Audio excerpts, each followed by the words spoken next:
Long time no see, you guys. I know it's been a minute since I posted a video, and I have no excuse except, you know, life gets in the way. But I hope y'all are doing fantastic, and I will put you guys an update. I filmed it already, then I'll put it at the end of this video, a little update on how things are going with the store next door. So things are going slow, but they are coming along. So yeah, that's a whole another video though. And I never dreamed that we would not be finished yet. It has been over a year. It's hard to believe it's been over a year, but my husband's doing all the work himself, and he hasn't had a lot of time to work on it. So it's literally just kind of get to it when we can and if we can. And I'm hoping by the fall, hopefully by fall, we will be finished. He's still working on some structural things, but once he gets that done and he gets the subfloor laid, then we will start like putting things back, and I feel like, or like building back, you know. So once we get to that stage, things will be looking like we're making headway, and we will actually be making headway. So it's just, we're still at like this construction stage.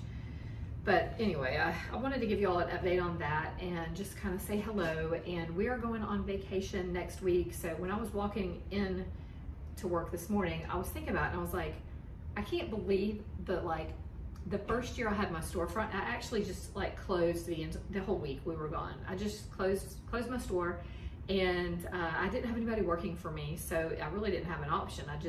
We were taking a family vacation, and I was like, well, I guess I'll just close. So I just posted it on social media, and I think I put a sign on my door and was just like, you know, we're closed for the week, whatever. Don't recommend doing that.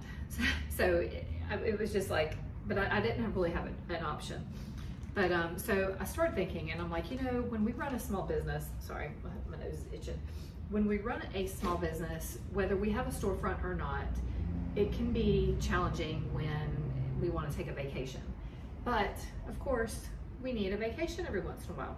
So I wrote down a few little notes just to keep myself, you know, keep myself on track. But what I would this is what I recommend. If you do not have a storefront, I'm going to fill lotion while I'm talking to you guys. And I've already sanitized these scissors that I'm going to cut this bag with. But if you do not have a storefront, like if you're just, sorry, it's like a group of like 6 people just walked by. I was just making sure they weren't coming in. So if you don't have a storefront, then my recommendation is there's a couple ways to handle it.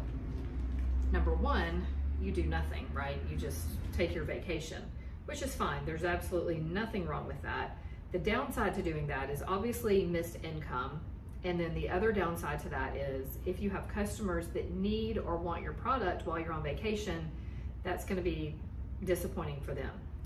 So one thing that you can do, since if you don't have a store, it's kind of hard to control, you know, customer flow, obviously, because if you just sell at farmers markets and things like that, then like, what do you do? If you're not there, you're not there. But what you could do is you could run a sale like right before you go on vacation. And I don't normally recommend running sales too often, because as a small business, it can be really difficult to cut our margins like that. And so it's not good to me to run a sale very often. But in a situation like this, when you're going on vacation and your customers may want to go ahead and just know ahead of time, hey, you're gonna be on vacation, but you're running a sale, so if they need any gifts or need any products, they can go ahead and buy these things, you know, like the week before you go, have a sale. And then that'll also boost your income and hopefully kind of replace that income for the week that you're gonna be gone. You know, like if you normally make like 500 bucks at your market, but if you run a sale the week before, you not only make your normal $500, but you make extra, maybe an extra $300 or $500 or whatever because of your sale. So that kind of can replace that income. And also online, if you sell online, you know, you want to obviously take that in consideration as well, and maybe try and get those sales in maybe 2 weeks before, you know, so that you can get them shipped out before you go on vacation. But I think, in my opinion, I don't know of a whole lot else that you can do, like run sales and specials right before you go on vacation if you don't have a store. That would be what I would recommend, because that kind of can help boost your income a little bit. And like I said, help the customer in case they need your product. Either they're running low or need it for a gift or whatever. Then the week that you're gone, they're not just like completely missing out and kind of irritated that, if they were counting on getting something from you. But if you have a storefront, don't do what I did and just close. Absolutely not. We don't want to do that because that was dumb. But you want to have somebody working for you, obviously.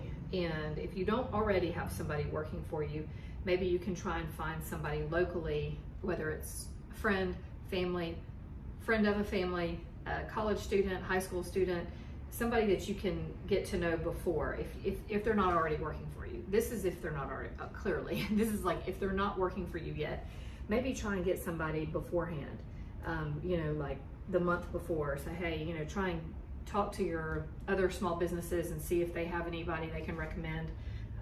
You know, just get someone that's willing to work just for that week that you're off on vacation. And you want to have time to train them, obviously. And then what I would recommend is, obviously, this person, if you're just bringing them in for this short period of time, they're not going to be like super trained on your products or making things or anything like that. So ideally, you would have something for them to do. Like what I do is the girls that I have working for me don't make any product per se. They will make like diffusers or something like that, but not like actual product. But what I do is I've got like extra labels ordered, and I've got a ton of soap that I've made. And so they are going to be labeling the soaps, and obviously having the store open, stamping bags, doing things like that. So, and just like restocking shelves, you know, just having things for them to do while they're here at the store, so that they're not, number one, bored to death, and number two, your business is still kind of moving in the direction of, you know, productivity. So you don't want things to just come to a screeching halt because you go on vacation. But I need another bottle, hang on. But I did one year, which was really cool, and my daughter and I did it, not last year, but the year before. I don't know why we didn't do it last year. I think we just didn't take the time to do it. But what I always take my product with me when I go on vacation, like all my products. I take, obviously my daughter uses all my products as well, and so I figured it would be a good time when we were down there year before last, to like just do like a live, a kind of very casual live on our favorite products, what we brought to the beach, and why they're our favorite product.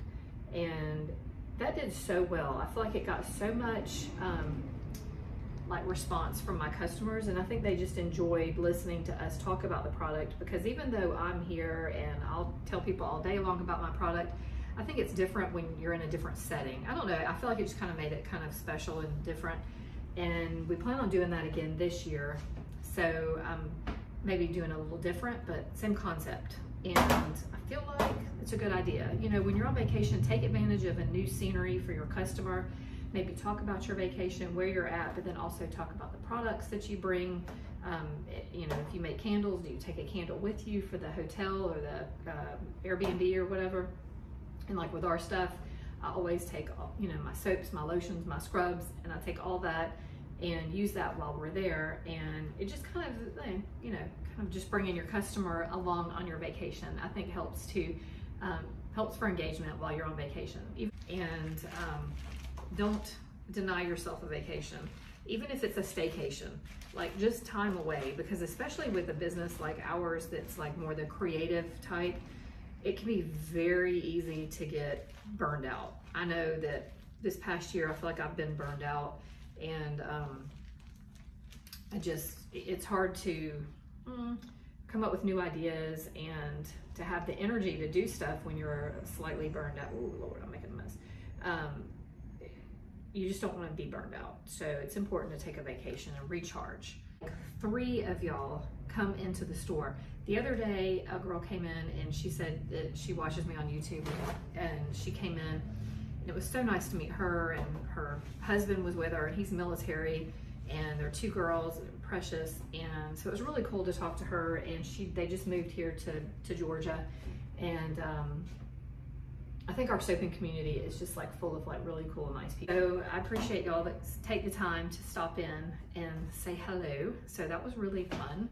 And I wanted to just say I am in Georgia, and I'm in Forsyth, right off the interstate. So if you're ever driving through Georgia, close to Atlanta, near Forsyth, I'm literally not even half a mile off the interstate, off of I-75. So it's not very far. It's not, it wouldn't be like out of the way to stop. But all right, I guess that's it for today. I did want to just talk to y'all about vacations and tips for taking a vacation. And hopefully we'll have a good time. We are going down to Panama City, Florida, which is my favorite vacation spot. I love the beach, and the Gulf is my favorite beach. I mean, aside from like the Caribbean, but I love it and it's beautiful, and I hope we have good weather. And we're staying right on the beach. We've actually rented a house, so it's gonna be me, my immediate family, then my husband's brother, so my brother-in-law and his immediate family, and then everybody's like, or not everybody, but a couple of them are like bringing friends. So it's gonna be a big group of us, I think probably 14 to 16, anywhere from 12 to 16 people. So it'll be fun. And we rented a house on Airbnb, and it's like right on the beach, like on the beach. And I've never stayed in this house before, so hopefully it'll be nice, and I'm looking forward to it. It'll be relaxing, and I'll maybe film a little video and show you guys where we're staying for you guys. But nice to talk to y'all again, and sorry it had been a minute, but you know, just how it is. Y'all have a great one, and I will post a video when we go on vacation. Bye. So here's the update on this building here, and it's gonna look the same basically for y'all from where we were, but he's putting these cinder blocks in. He has built some concrete forms. Whoops, let me see if I can step over here without falling, but you can see, kind of see the concrete forms down there. And so he's building these with columns here, so the floor will have some structural support there. So once he gets this done, then he'll do some sister joist work here, and then we will get the subfloor down, and then we can start working on electrical and actually like cleaning up this wall, and then hopefully starting to build back. But that is the update on this building here. And I don't know if I showed you guys or not, but the windows got put in up here, and we got to pull the rest of that drywall off, and then that window got put in. I still need a new door in the back, but here's our update.